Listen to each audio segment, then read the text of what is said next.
Merhabalar yükselli örgülere hoş geldiniz. Şimdi çok kolay, çok basit bir örgü yapacağız. Ama bir o kadar da şık bir halter krap öreceğiz. Bu hem tek başına kullanabileceğimiz hem başka kıyafetlerle de kombinleyeceğimiz biraz da kıyafet kurtarıcı, günü kurtarıcı bir örgü olacak. 7 numara 4 milim tığ kullanıyorum.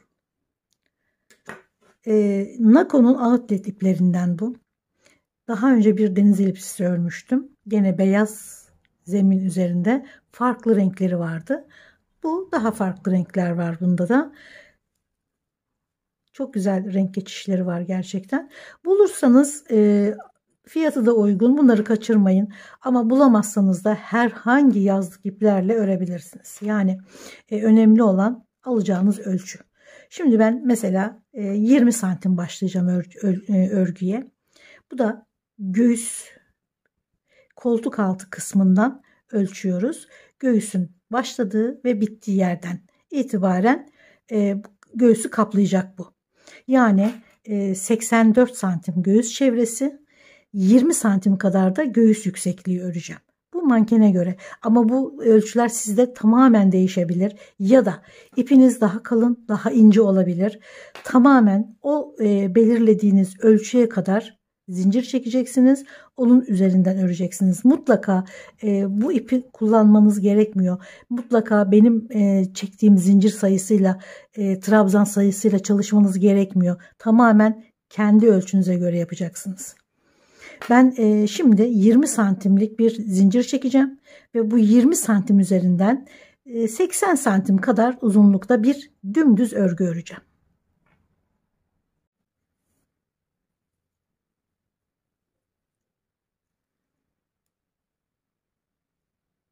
Bir tane ilmeği sıkılaştırıp sonra üzerine çok sıkmadan bol bol şöyle, çok geniş geniş de değil, elinizi rahat bırakın, sıkıştırmadan zincirleri,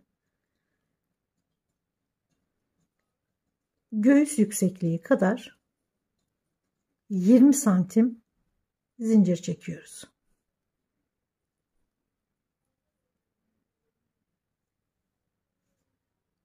Şöyle 40-41 tane kadar zincir çektim.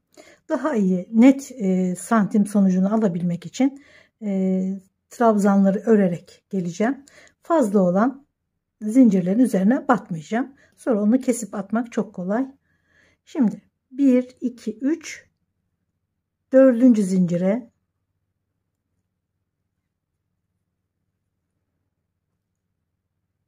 yanındakine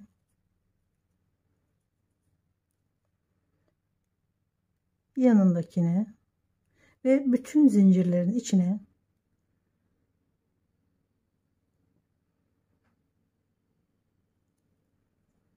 ikili trabzanlar örüyoruz. Örgüyü mutlaka gevşek örün. Hiç sıkmayın. İçine hava geçirmeyecek şekilde sıklıkta bir örgü kullanmak çok zor olur. Hem dokusu yumuşak olması gerekiyor, hem terletmemesi gerekiyor. O yüzden eliniz sıkıysa daha yüksek numaralı tığlar kullanın. Gayet gevşek, yumuşak bir dokusu olması gerekiyor. Bu şekilde 20 santim olana kadar örüyorum. Tam 20 santim yeterli. Siz de kendi göğüs yüksekliğinize göre, göğüs ölçünüze göre öreceksiniz. Dediğim gibi ipin, tığ numarasının hiçbir önemi yok. Önemli olan göğüs yüksekliğine kadar olan mesafede ne kadar zincir çekeceğiniz, ne kadar trabzan öreceğiniz. Şimdi 36 tane trabzan ördüm. 3 zincir dönüyorum ve her trabzanın üzerine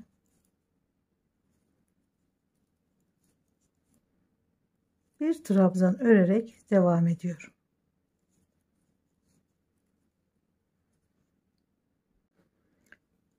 sıra sonunda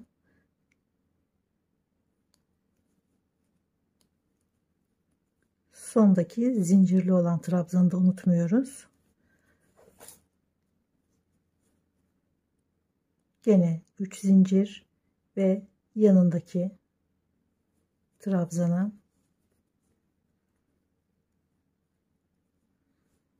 yanındakine ve bütün trabzanların üzerine bir trabzan örerek sırayı tamamlıyoruz ve bundan sonraki sıraları da aynı şekilde örerek devam ediyoruz.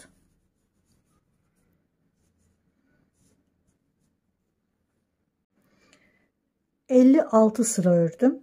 Örgüyü hiç çekiştirmeden, yani böyle çekmeden olduğu gibi ölçüyoruz. 79 santim. Örgü 79 santim, göğüs çevresi 84 santim. Bu aradaki farkı zaten şöyle açarak giyerken hafif açılacağı için o mesafeyi zaten vücudu sararak kapatacak. Geniş bir crop top istemiyoruz. Biraz dar olması gerekiyor. Şimdi şurası göğüs ortası. Burada bir dikiş yapacağız. Son sıradaki trabzanları 1, 2, 3. Yani şöyle göstereyim. 1, 2, 3 şuraya dikiyoruz. Burada kordon geçirmek için yer oluşturuyoruz. Her iki tarafa da aynı dikişi yapıyoruz. İpi uzun kestim. Dikiş payı vererek. Şimdi şöyle şuraya.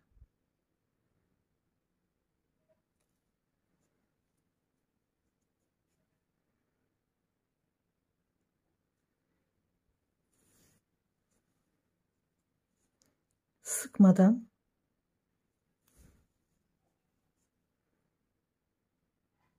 buradan bir tane ip, buradan bir tane ya da şu ilmeği tamamen alalım. Şöyle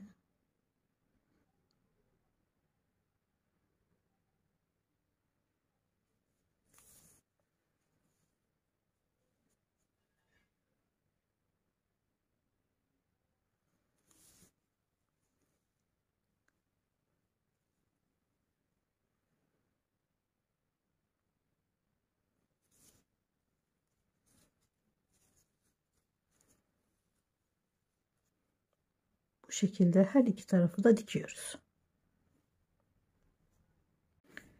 Kordonu için şöyle 80 santim kadar zincir çekiyoruz.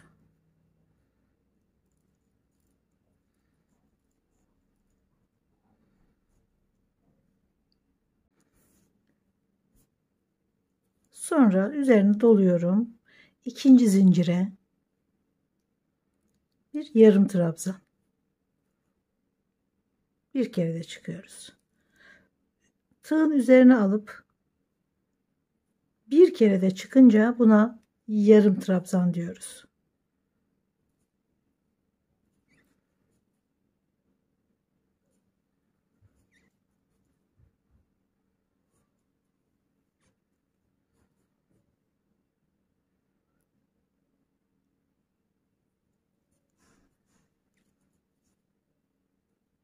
Sıranın sonuna kadar bu şekilde devam ediyoruz.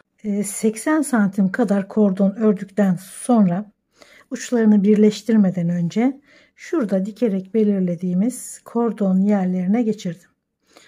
Ucuna bir iğne takıp geçirebilirsiniz ya da ben bu şekilde geçirdim. Şöyle ucuna taktım kordonun ucunu ve çektim.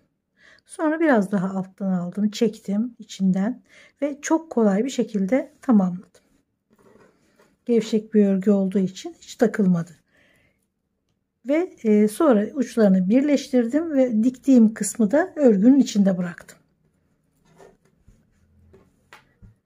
İsterseniz kordonun uçlarını hiç birleştirmeyin. Açık kalsın. Böyle geçirin. Sonra geçirdiğiniz kordonu gene şuradan çaprazlayıp şunu sırt kısmını, ama tabi daha uzun çekeceksiniz o zaman zinciri ve 90 santim, belki 1 metre kadar kordon örmeniz gerekebilir. Şuradan gelen askıyı buraya, buradan gelen askıyı da şuraya dikersiniz. Arkaya doğru askı devam eder. Ben sadece boyun sarsın bu şekilde kullanmak istedim. Evet, umarım beğenmişsinizdir. Çok kolay, çok basit. Bir günde değil, birkaç saat, 1-2 saatte örüp kullanabileceğiniz bir giysi oldu gerçekten. İçindeki renkler zaten detay kattığı için hiç başka bir desen koymadım. Düz bir ip çalışırsanız bu düz örgüyü hafif desenlerle detaylandırabilirsiniz. Umarım beğenmişsinizdir. Umarım gene keyifle örecek örgülerden biri olmuştur. Videolarımı beğeniyorsanız, bundan sonrakileri de izlemek isterseniz beğenmeyi ve abone olmayı lütfen unutmayın. Başka ürünlerde görüşmek üzere. Sağlıkla kalın.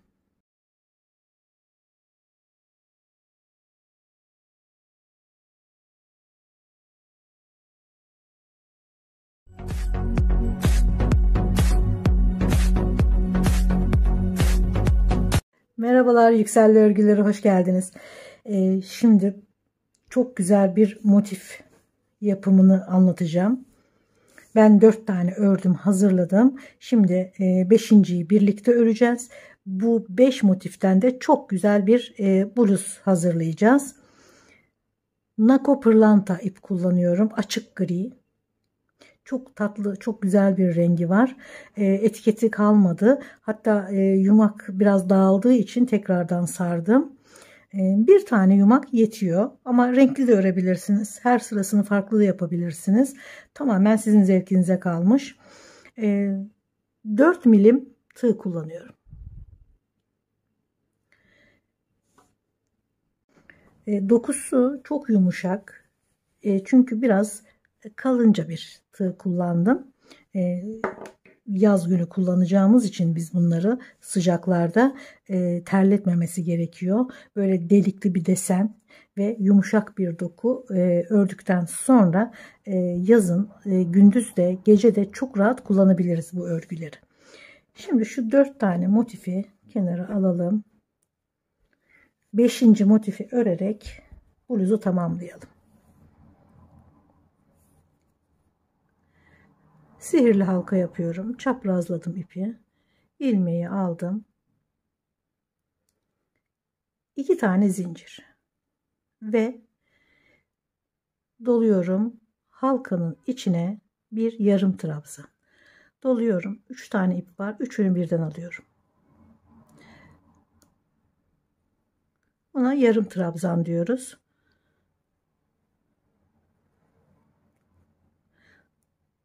Doluyoruz. İlmeği alıp bir kere de çıkıyoruz. Bu şekilde 16 yarım trabzan örüyoruz. 16 yarım trabzan ördüm. Şu başta 2 zincir çekmiştik. O zincirin üsttekine, yani ikincisine ilmek kaydırarak bağlıyorum. Burayı da sıkıştırıyoruz. Şurayı ördük.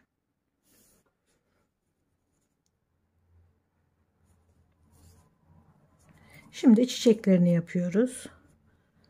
1, 2, 3 ve 4 tane zincir. Aynı ilmeğin içine, yani ikinci zincire batıyoruz.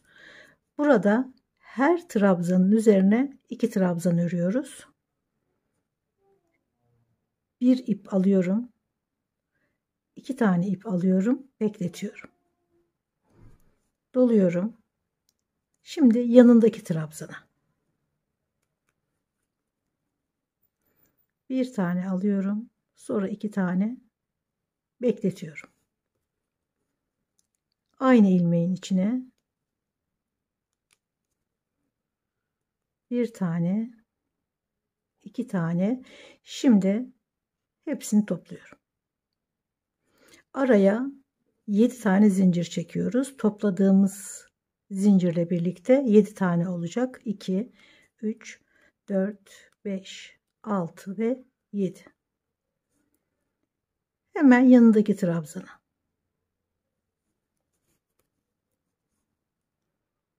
1, 2 ve bekletiyorum.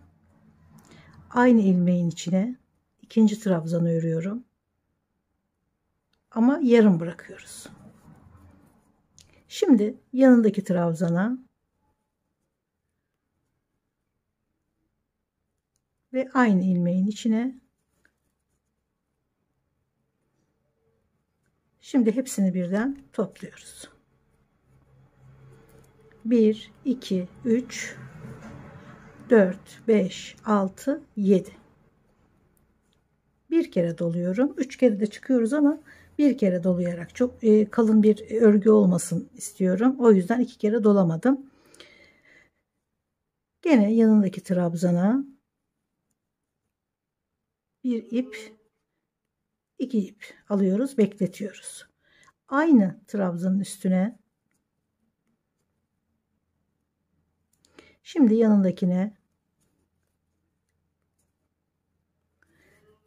bir kere daha aynı ilmeğe topluyoruz. 1, 2, 3, 4, 5, 6 ve 7. Her trabzanın üzerine 2 kere trabzan örmüş oluyoruz. Aynı ilmeği içine bir tane daha, yanındakine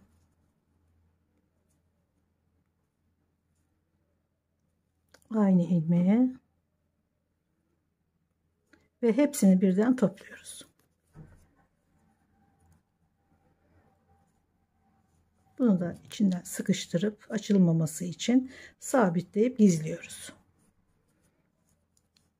Böyle devam ediyorum. Bu şekilde dörtlü trabzan gruplarından 8 adet örüyoruz. Yani yapraklar ve 7 zincir şurada başladığım noktada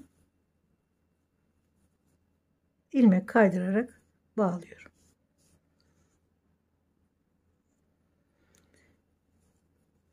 Şimdi boşluğa ilmek kaydırıyorum gene. 1, 2, 3 zincir. Şimdi ikili trabzanlar örüyoruz. Her boşluğa 9 adet ikili trabzan.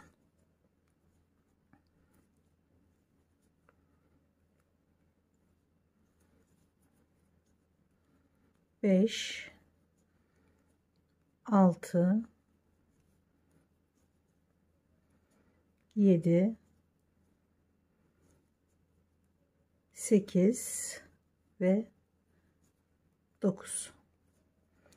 Hiç zincir yok arada. Doluyorum diğer boşluğa. Aynı şekilde 9 tane ikili trabzan.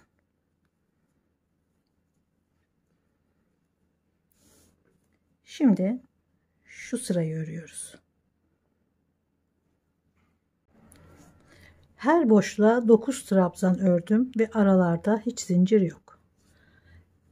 Şimdi başlangıçtaki zincir trabzanın üstteki 3. zincirine sırayı bağladım. Bu trabzanı örmüyorum. Yanındakine geçiyorum. İkinciye geçiyorum. İlmek kaydırarak ve bir trabzan. Yani zincir çekiyoruz. 3 tane ilk trabzan. Yanındakine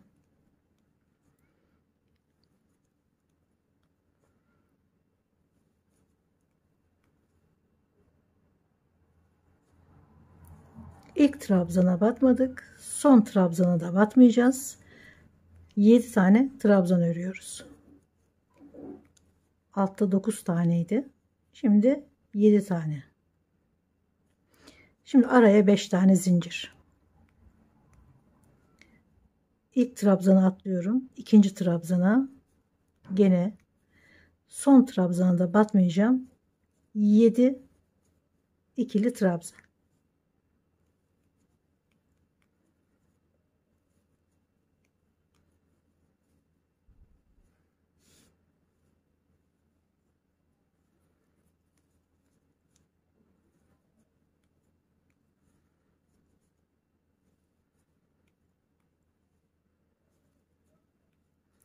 7 trabzan, sondakine batmıyorum. Araya 5 zincir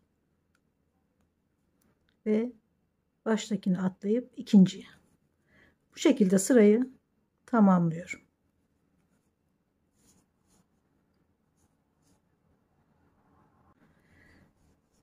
7 trabzan, 5 zincir, sıra sonunda 5 zincir çekmiyorum. Boşluğu 2 zincir doluyorum. Başlangıçtaki zincirin üçüncüsüne batıp 2 kere de, yani ikili trabzan örüyorum. Bu şekilde oluşturuyorum boşluğu. Şimdi bir üst sıranın başlangıcını şuradaki boşluğun, yani ikili trabzanla oluşturduğumuz boşluğa örüyoruz. 4 zincir. Şimdi köşeye başlıyoruz. Sadece köşelerde trabzanları üçlü trabzan olarak örüyoruz. 4 zincir çektim. Bir kere doluyorum. Boşluğun içine bir ip önce, sonra 2 ve sonra 2. 3 kere de çıkıyorum. Bu sadece köşelerde. Araya 3 zincir. Gene bir kere doluyorum ve 3 kere de.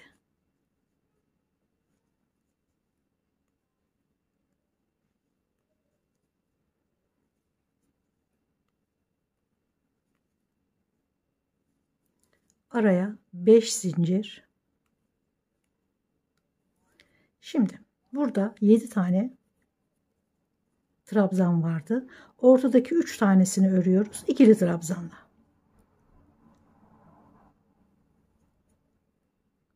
Bir tane alıp bekletiyorum.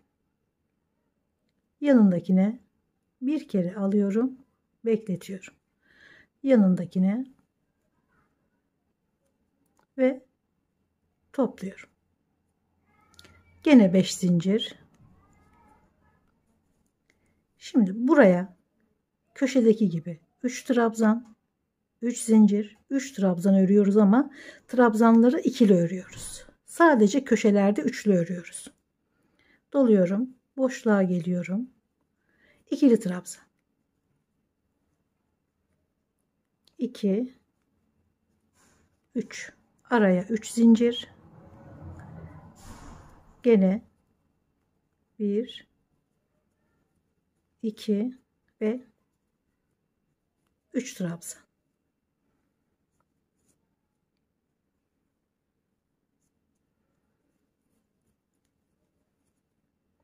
Araya 5 zincir. Tam ortadaki 3 tane trabzanı örüyoruz.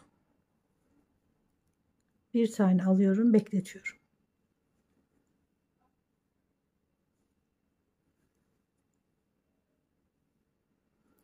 Başlarda ikişer tane trabzanı boş bırakıyoruz ve üçüne birden topluyorum. 5 zincir. Şimdi ikinci köşedeyiz. 1 2 3 kere de çıkıyoruz. Köşelerde, sadece köşelerde üçlü trabzan. Bir kere doluyoruz, 3 kere de çıkıyoruz. Araya 3 zincir.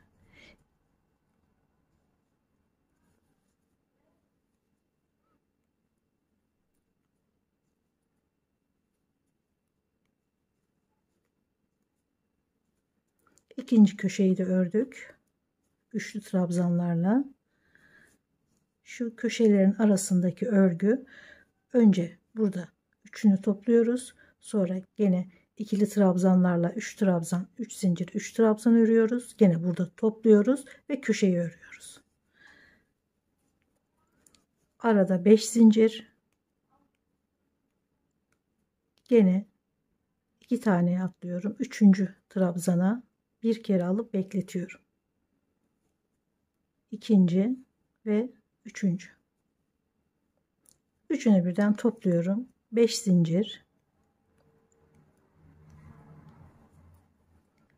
Şimdi boşluğa 3 ikili trabzan, 3 zincir, 3 ikili trabzan.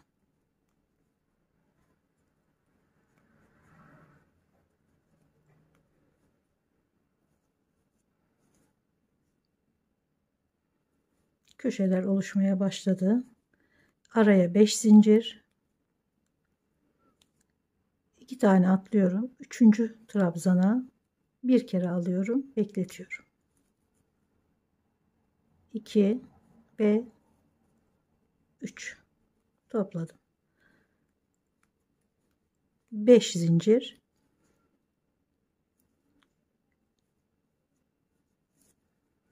şimdi gene 3. köşeyi örüyoruz. Gene bir kere doluyorum ve 3 kere de çıkıyorum.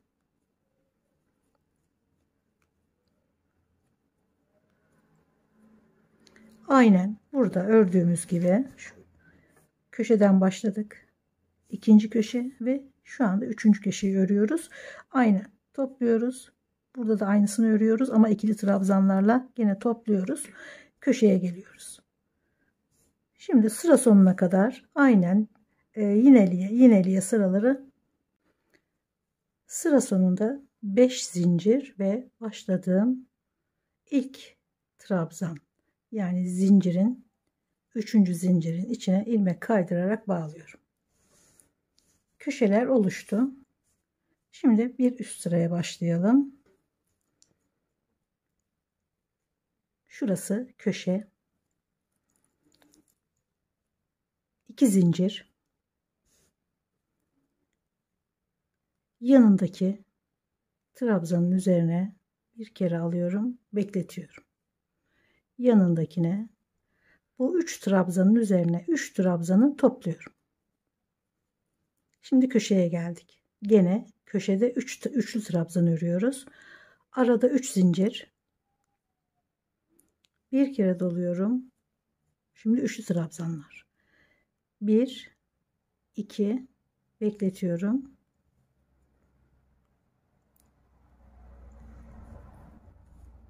Bir tane daha ve üçüne birden topluyorum. Arada 5 zincir var. Köşede. Aynı boşluğun içine gene 1 2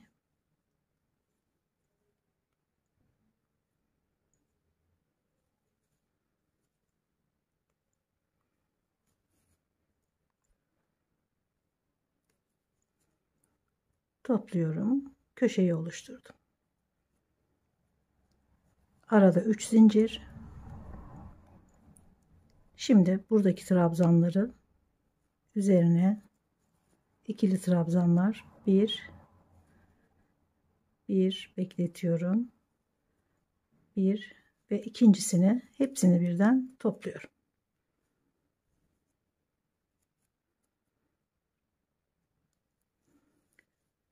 Şimdi 5 trabzan, zincir. İkili trabzan yapıyoruz boşluğa. Bir kere alıyorum, bekletiyorum. Diğer boşluğa da bir tane ve ikisini birden topluyorum. Gene 5 zincir.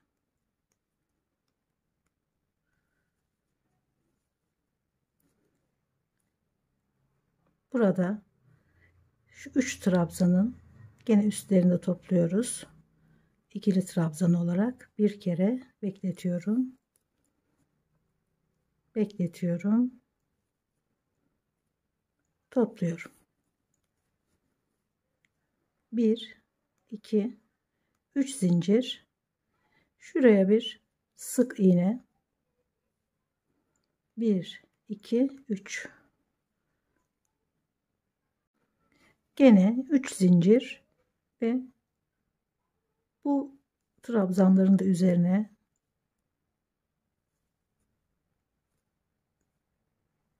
üç trabzan ve topluyorum.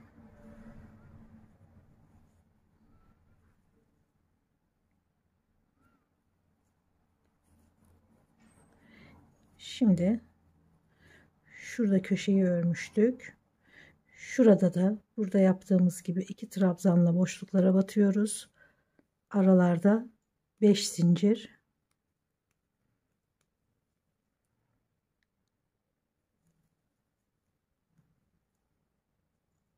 Diğer boşluğa ve ikisini topluyorum.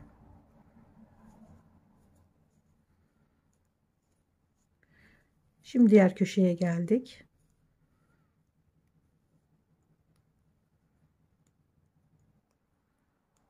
Beş zincir.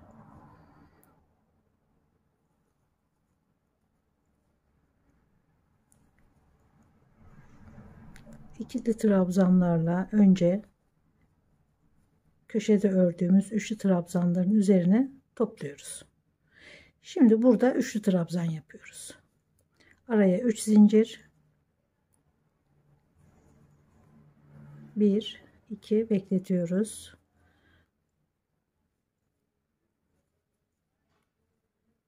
Topluyoruz. Arada 5 zincir, gene köşeye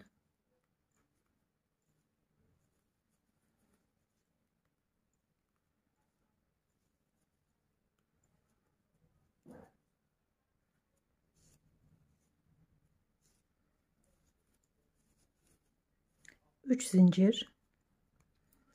Şimdi buradaki trabzan grubunu da topluyoruz. 1 1 ve topluyoruz.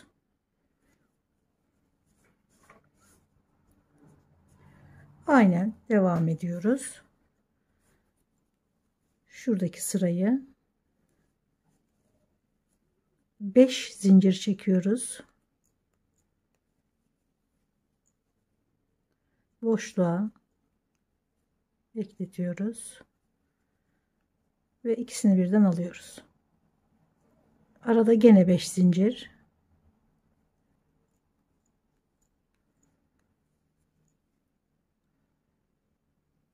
Trabzanlara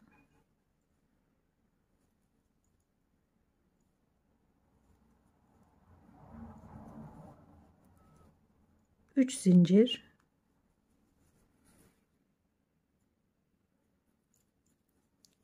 Ortaya bir sık iğne, 3 zincir. Trabzanların üstlerine gene 3 trabzan topluyoruz.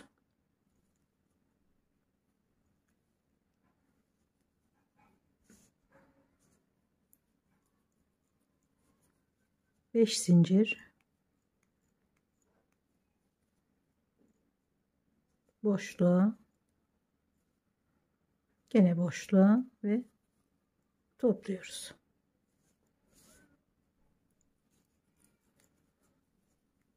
Beş zincirle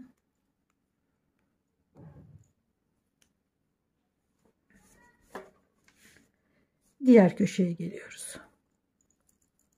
Önce köşeye ördüğümüz üçlü trabzanların üzerlerine ikili trabzanlar topluyoruz.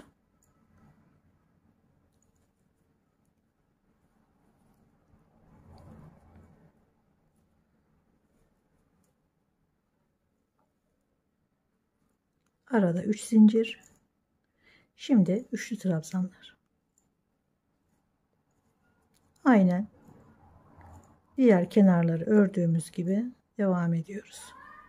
Arada 5 zincir ve gene üçlü trabzanlar. 1 2 bekletiyoruz. Ve üçlü birden örüyoruz.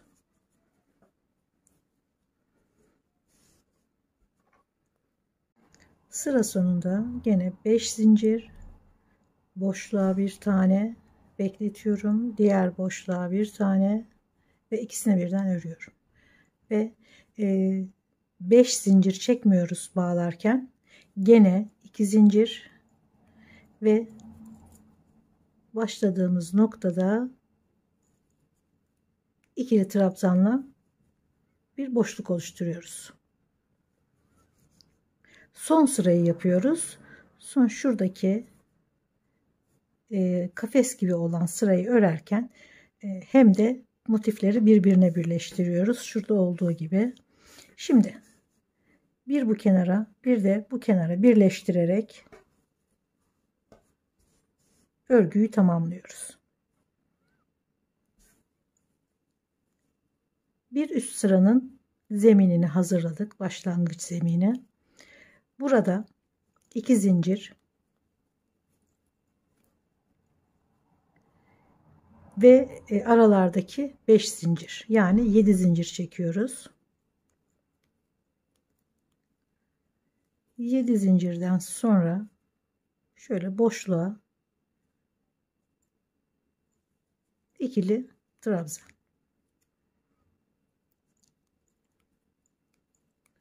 5 zincir, sadece başta 7 tane çekiyoruz. Sıranın sonunda şu 2 zincirden bağlayacağız. Arada 5 tane kalacak. Köşeye geldik. Köşeye de gene ikili trabzan, üçlü örmüyoruz. 5 zincir, gene aynı boşluğa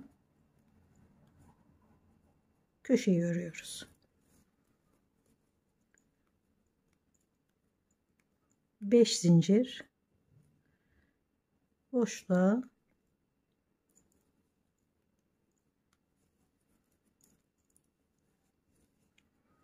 beş zincir,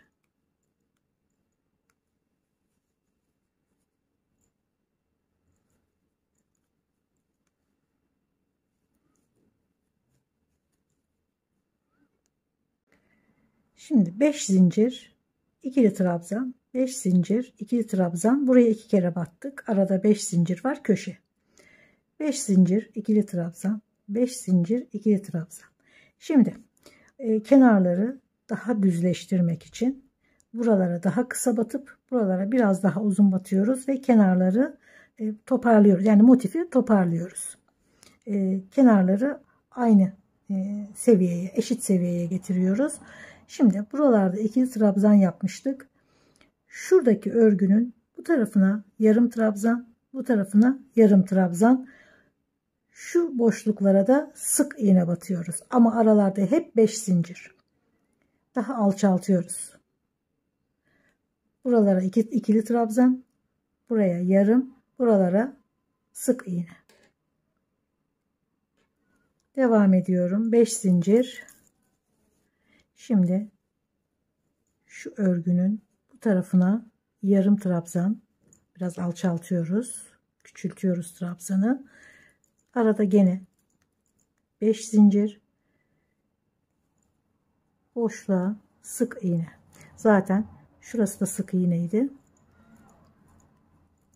5 zincir, bir tane daha sık iğne.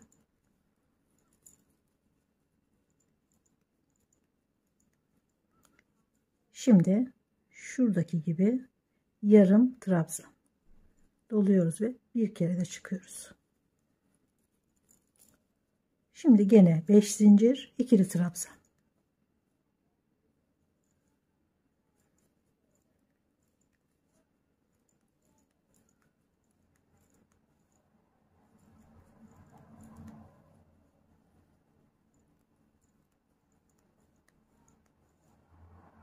Köşeye geldik. Oraya da ikili trabzan. Şimdi buradan artık eklemeye başlıyoruz. Şöyle şuradan başlayacağız eklemeye. Burada da bitiriyoruz zaten. Bir daha tekrarlayayım burayı. Aralarda hep 5 zincir ve ikili trabzan. Ortaya geldikçe küçültüyoruz trabzanları. Şuradaki desenin iki yanına yarım trabzan. Şurada zaten sık iğne örmüştük bir alt sırada. O boşluklara da sık iğne örüyoruz. Biraz daha küçültüyoruz. Ve kenarlar dümdüz hale geliyor. Motif toparlanıyor. Şimdi şöyle ekleyerek devam edeceğiz. Tam köşedeyiz. Şöyle örmüştük köşeyi. Aradaki o 5 zincirin iki tanesini örüyorum. buradaki şurada birleştirdiğim 2 tane köşe bir arada, oraya köşeyi birleştiriyorum. 2 zincir daha çekiyorum ve aynı boşluğa köşeyi oluşturuyorum. Şimdi gene devam ediyorum. 2 zincir, yanındaki boşluğa 2 zincir daha,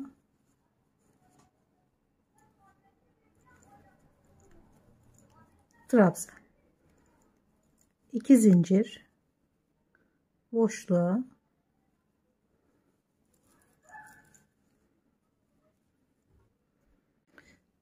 2 tane zincir, şöyle boşluğa alıyoruz. 2 zincir daha, diğer boşluğa.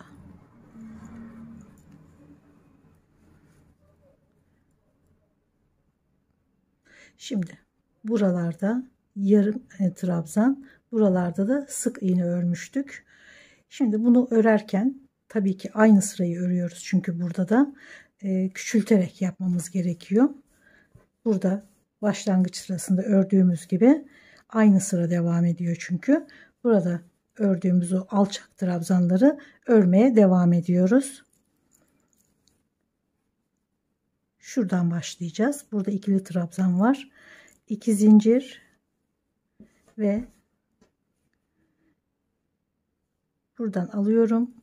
2 zincir daha çekiyorum. Şurada yarım trabzan öreceğimiz yere kadar geldim. Oraya hemen bir yarım trabzan. 2 zincir. Bakın orada da aynı yerdeyim. Tam birbirine karşılığında olacak birleştirme yerleri. 2 zincir. Şimdi sık iğne, 2 zincir. Bakın tam karşılığında. 2 zincir. Sık iğne, 2 zincir karşısında.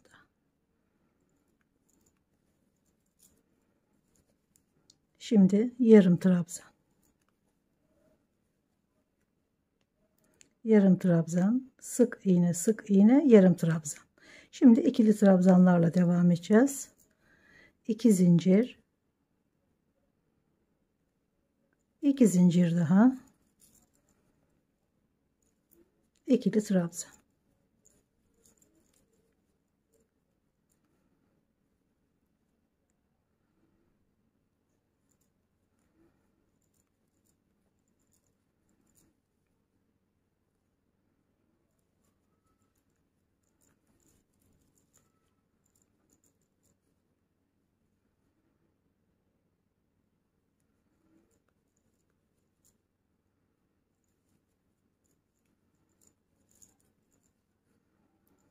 İki zincir.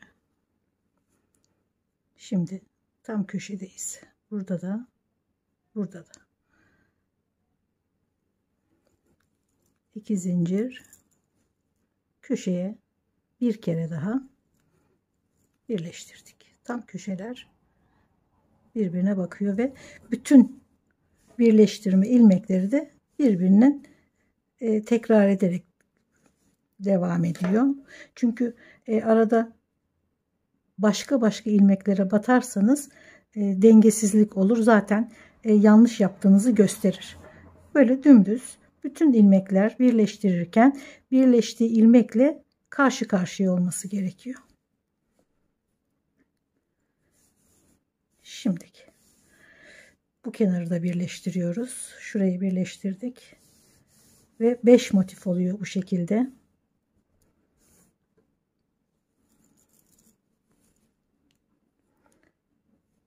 Burayı birleştirirken bu köşeye bu köşeyi de birleştireceğiz. O yüzden şunu ben bir sökeyim. Buradan aldık. Buradan da alalım köşeyi. Şöyle. Bunu da aldıktan sonra 2 zincir çekip köşeyi tamamlıyorum. Şimdi şuradaki 3 köşede birleşmiş oldu ve devam ediyoruz. 2 zincir, yanındaki boşluğa 2 zincir daha, boşluğa, ikili trabzan, 2 zincir, yanındaki boşluğa 2 zincir daha,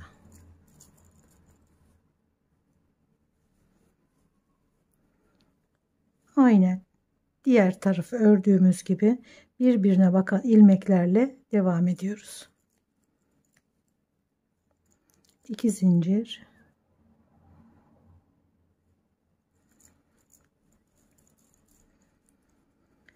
şimdi burada yarım trabzan, 2 zincir,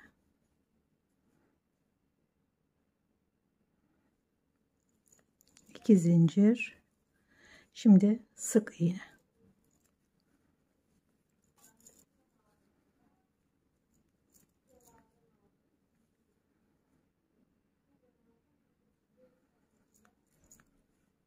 gene sık iğne,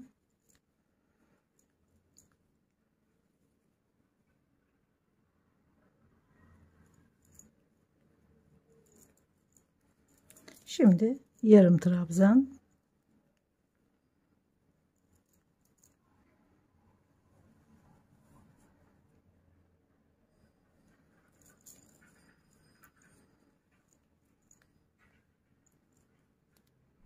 ikili trabzan, 2 zincir,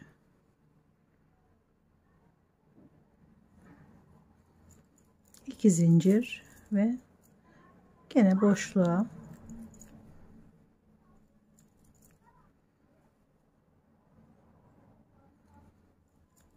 2 zincir, şimdi köşeye,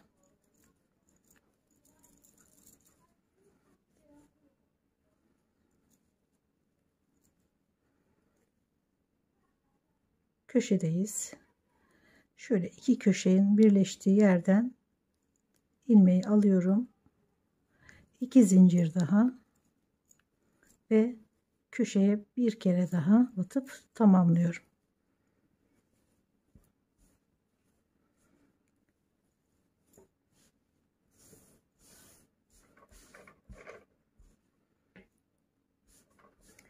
Gayet muntazam şekilde motifleri birleştirdik. Burayı da ördükten sonra tamamlıyoruz.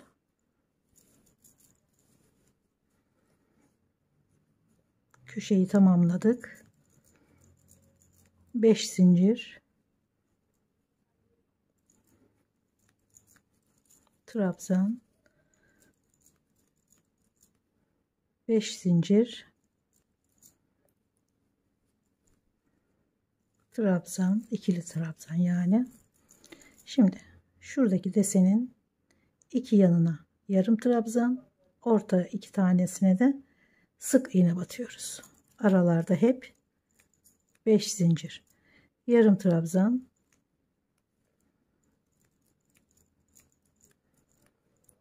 sık iğne,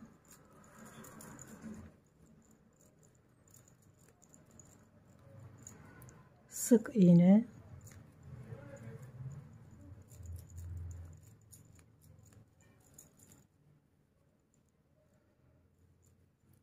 ve yarım trabzan.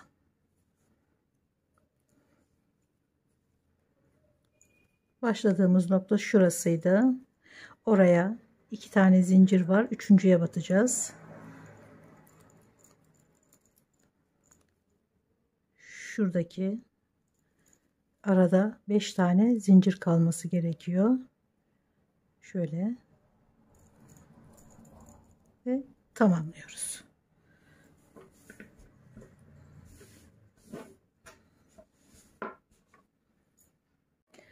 Şimdi şurası ve şu kısım arkada birleşecek. Yani her iki uca da bir kordon öreceğiz. Ortada bağlayacağız. Şuralara. Buraya da boyun için buradan da ip bağlayıp bir kordon öreceğiz. Boyunda bağlayabilmek için. İsterseniz bunu sırta çaprazlayabilirsiniz. Her şekilde kullanabilirsiniz. Zevkinize bağlı. Şimdi ben hem boyun için hem arka sırt için 4 tane ipi örgüden bağlayıp kordon öreceğim. Şimdi bir tanesini örelim. Sonra ben 3 tane daha örüp tamamlayacağım.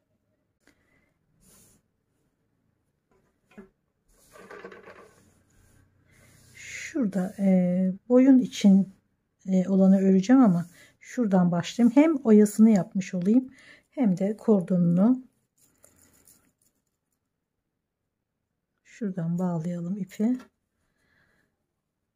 Şurası tam ek yeri. İpi bağladım. Aralarda 5 zincir çekmiştik. Şimdi köşedeyiz. 3 tane çekiyor. Sık iğne yapıyorum. Köşeye. Sonra 5 olan zincirlere 5 tane sık iğne.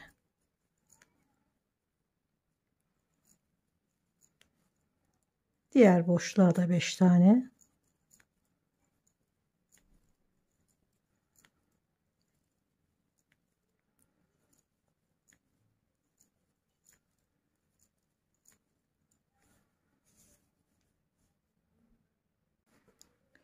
Beşer sık iğne örerek köşeye kadar geldim. Şimdi 2 tane sık iğne buraya şöyle tutayım, daha iyi gözükür. İpi şuradan bağladım köşeden. 2 tane askıyı öreceğim. Karşılıklı olan yerdeyim şimdi. Bu köşeye kordon, bu köşeye de kordon örüyorum boyundan bağlamak için. Şimdi köşeye kadar geldim. 2 tane sık iğneyi ördüm. Kordonu örmeye başlıyorum. İstediğiniz kadar zincir çekin. Ne kadar uzunlukta olmasını istiyorsanız. Belki büyük bir kurdele yapıp bağlamak istersiniz. O yüzden ne kadar uzunlukta istiyorsanız o kadar zincir çekin. 40 santim zincir çektim. 85 zincir kadar. Tabii sizin zevkinize bağlı ne kadar uzun olduğu. Şimdi şurada da ahşap boncuklarım var. Daha ince bir tığ kullanıyorum. Numarası önemli değil.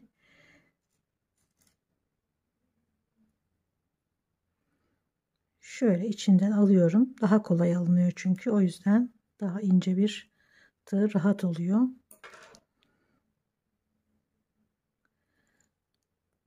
Şöyle bir sıkılaştırıyorum. Sonra bir tane de kırmızı alayım.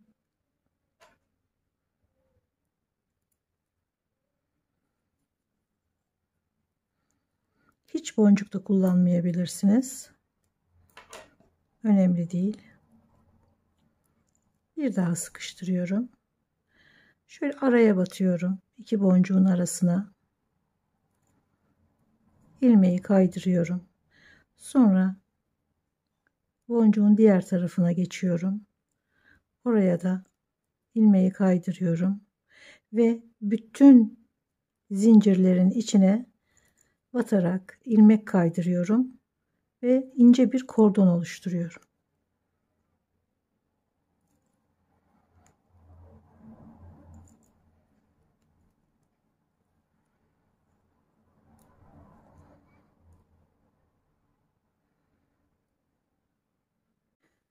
Zincirlerin her birine ilmek kaydırarak son zincire kadar geldim. Şimdi başlarken köşeye 2 sık iğne yapmıştım. 2 sık iğne daha örerek köşeyi de tamamladım ve kordon da bitti. Şimdi Şurası göğüs ortası.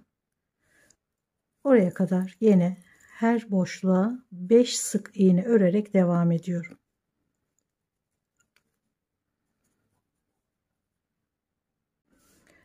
Kordondan sonra 5 sık iğne ile son boşluğu da ördüm. Şuraları iki köşenin birleştiği yer. Şurası köşe, şurası köşe birleştiği yer. Şimdi buralara da öyle sık iğne yapmıyoruz. Bir kere batıyoruz her iki tarafa da. Bu köşeye bir kere, bu köşeyi de bir kere, ikisini birden alıyorum ve tamamlıyorum. Bir kere daha yapayım.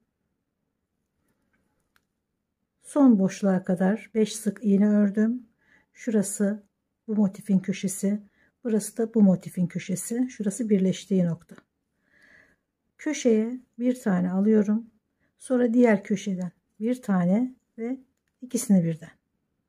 Şimdi yanındaki boşluklara gene 5'er sık iğne yaparak şuraya, yani şu kordonu ördüğüm gibi köşeye geliyorum. 2 sık iğne örüp kordonu örüyorum, zinciri. Sonra boncuklarını takıp ilmek kaydırarak tekrar 2 sık iğne yaparak köşeyi tamamlıyorum. Aynen burada ördüğüm gibi. Sonrasında devam ediyorum. Şurada bel için, sırt için kordon yapıyorum. Aynı şekilde çalışıyorum. Sonra devam ediyorum. Buralardan aynı sık iğnelerle devam ediyorum. Buraya da bir sırt için kordon örüp başladığım noktada tamamlıyorum. Yani bütün motiflerin etrafını sık iğnelerle örerek tamamlıyorum. Örgüyü tamamladıktan sonra elimde bulunan şöyle sıra boncuk şeritle şuraya bir detay katmak istedim. Bu şeridi sığdırabilmek için bir sıra sadece şu kordonun olduğu yerden başlayarak bir sıra ikili trabzan ördüm. Diğer sırt kordonunun bulunduğu yere kadar. Ve bu trabzanların üzerine de bu şeridi tekstil yapışkanı ile yapıştırdım. Umarım beğenmişsinizdir. Videolarımı beğeniyorsanız, bundan sonrakileri de izlemek isterseniz beğenmeyi ve abone olmayı lütfen unutmayın. Görüşmek üzere. Hoşça kalın.